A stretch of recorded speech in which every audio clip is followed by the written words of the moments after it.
Как устроен авторынок КНДР? В республике работает как минимум 3 автомобильных завода. Один из них – Сынри. Открытый в 1950 году, завод по сей день остается крупнейшим автомобильным предприятием страны.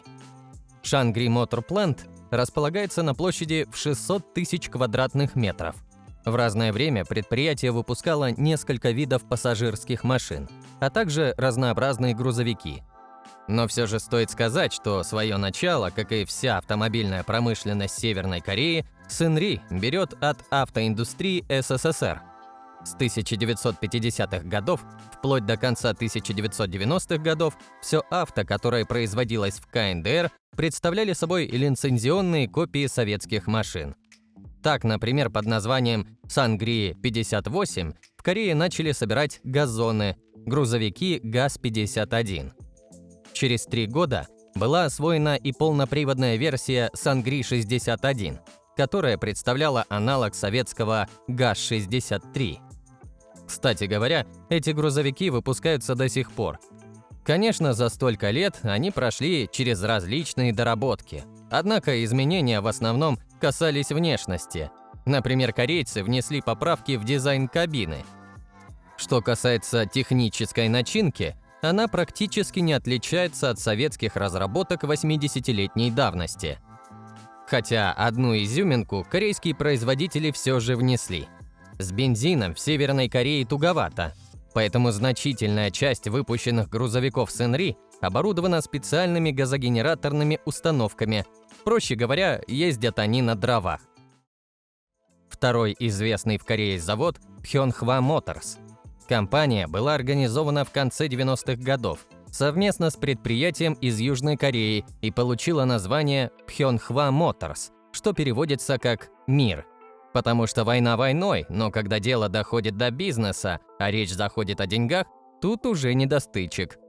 Компания выпускает автомобили по лицензии от китайских производителей, таких как Brilliance, Dandong Shuguang, которые собирают пикапы и внедорожники.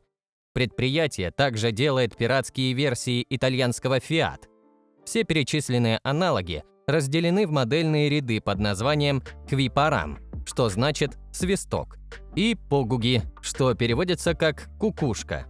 Кроме этого, завод выпускает созданный на базе Toyota минивэн и вариацию лимузина Ssangyong Chairman.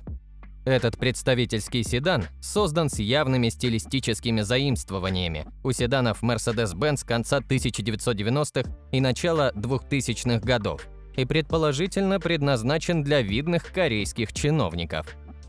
Рассчитана фабрика примерно на 10 тысяч машин в год, но, согласно немногим доступным отчетам, тиражи никогда не превышали нескольких сотен штук. Тем не менее, несмотря на это, в 2013 году на Пхеньянской международной выставке компания продемонстрировала аж 36 новых моделей, которые являлись китайскими Brilliance и BYD. Затесалась в эти ряды даже Lada X-Ray.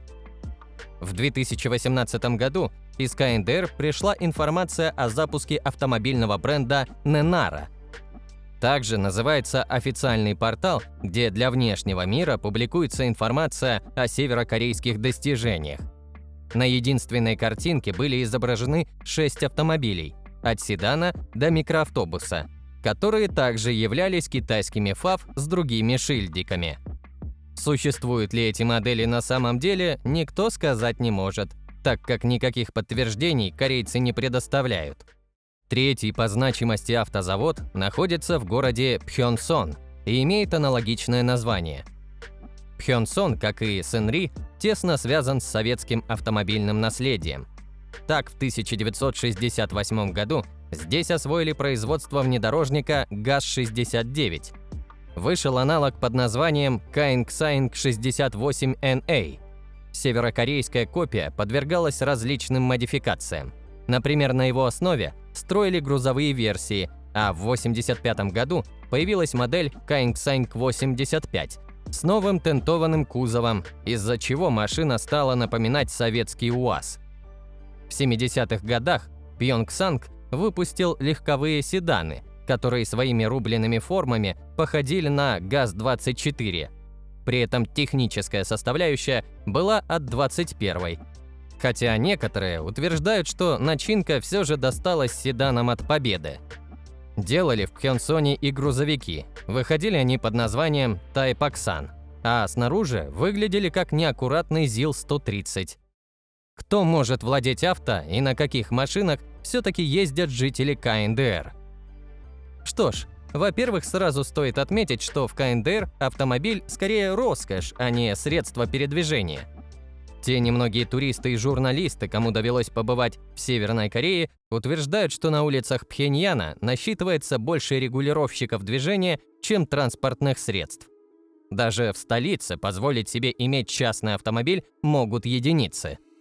Как правило, к ним относятся самые высокопоставленные военные и гражданские чиновники.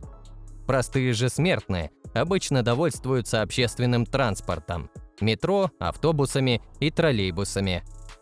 До недавнего времени в провинциях корейцы жили довольно бедно. Там наиболее часто встречались сельскохозяйственные и грузовые автомобили, а сами люди поголовно ездили на мопедах и велосипедах. Впрочем, мопеды и велосипеды весьма актуальны по сей день. Но не все так однозначно, ведь сегодня бедность в стране победившего коммунизма уже практически позади. В последние годы КНДР бурно развивается. В стране быстрыми темпами строятся целые жилые кварталы, не отстает и автомобильная промышленность. В последние годы автомобили стали доступнее зажиточному классу Северной Кореи. До недавнего времени в стране существовал запрет на покупку автомобиля. Его можно было лишь получить в качестве подарка от богатых родственников из Японии или из другой страны. Но даже в этом случае гражданин обязан был сдать его государству, поэтому даритель вынужден был предоставить два автомобиля. Один из них поступал в государственную собственность, второй – в руки того, кому отправляется подарок. Сегодня автосалоны в Корее пока не работают, но постепенно ситуация все же меняется. Отдельно дело обстоит с правителем Северной Кореи. Партийный деятель и председатель Государственного совета КНДР Ким Чен Ын – персона, окутанная туманом неизвестности и клубком из сплетен. Например, никто даже точно не знает даты его рождения. Тем не менее, известно, что мужчина является страстным поклонником Манчестер Юнайтед, интересуется поп-культурой и знает толк в дорогих автомобилях. Например, на остров Русский, где проходило заседание глав государств, Ким Чен Ын прибыл на лимузине Mercedes-Maybach S600 Pullman Guard, украшенном логотипами Государственного совета КНДР. При этом, если стандартная модель S-класс имеет длину 6,5 метров, автомобиль Ким Чен Ына был на целый метр длиннее и даже на 10 см выше оригинала. На этой машине лидер ездит с 2015 года. Бронированная машина способна ехать на скорости 100 км в час, даже при полностью продырявленных пулями колесах. Также, по неофициальным данным, гаражи лидера Северной Кореи содержат действительно уникальную автомобильную коллекцию. В ней насчитывают от 100 до 300 экспонатов. Многие из них остались после отца и деда. Среди них автомобили таких американских марок, как Lincoln и Cadillac, а также Mercedes-Benz и Audi, общей стоимостью в $3 миллиона. За пределы Северной Кореи лидер выезжает либо на частном самолете, либо на собственном роскошном бронепоезде. Впрочем, иногда Ким Чен Ын передвигается и на куда более скромных автомобилях. Например, однажды, во время инспекции одной из воинских частей, руководитель Северной Кореи передвигался на заднем сидении старенькой Лада Приора темно-зеленого цвета. Какие машины встречаются в Корее чаще всего? Несмотря на то, что страна давно находится под самыми строгими санкциями, доступ к запрещенным поставкам она все же имеет. Единственный вид автомобилей на дорогах Северной Кореи – импортный. Здесь можно увидеть и старенькие Volvo 144, которые были закуплены еще в 1973 году в Швеции в долг, который, кстати, так и числится за Кореей по сей день. Найдутся тут и приоры с Нивами. Также попадаются различные японские машины разных лет выпуска. Так, например, достаточно распространены современные Лексусы. Ну и, наконец, поговорим о том, что волнует многих людей, в особенности тех, кто желает приобрести автомобиль. Что можно купить в Северной Корее? Один из вариантов – Квипарам 1516, он же так называемый «свисток», о котором мы говорили ранее. Выпускается эта модель с 2014 года. Машина является лицензионной копией китайской FAV Olay. Однако китайцы скопировали авто с Volkswagen Jetta. Четырехдверный, пятиместный седан длиной около 4 метров имеет 1,6-литровый двигатель и отлично подойдет для повседневной езды по городу. Тем, кто хочет машину помассивнее, подойдет популярный северокорейский пятиместный внедорожник Кукушка Пронто, копия китайского Хуангхай Шугуан. Однако в автомобиль было внесено множество значительных модификаций. Так, например, из-за того, что в Северной Корее очень много грунтовых дорог, начинку машины преобразовали, и теперь она имеет хорошую маневренность и идеально подойдет для передвижения по сельской местности. Собирается заднеприводный минивэн на автозаводе Пхёнхва в Нампо. Кукушка имеет бензиновый двигатель объемом 2,2 литра и стоит около $30 тысяч. Следующий в списке – городской микроавтобус Самчонри, что в переводе означает «корейский полуостров».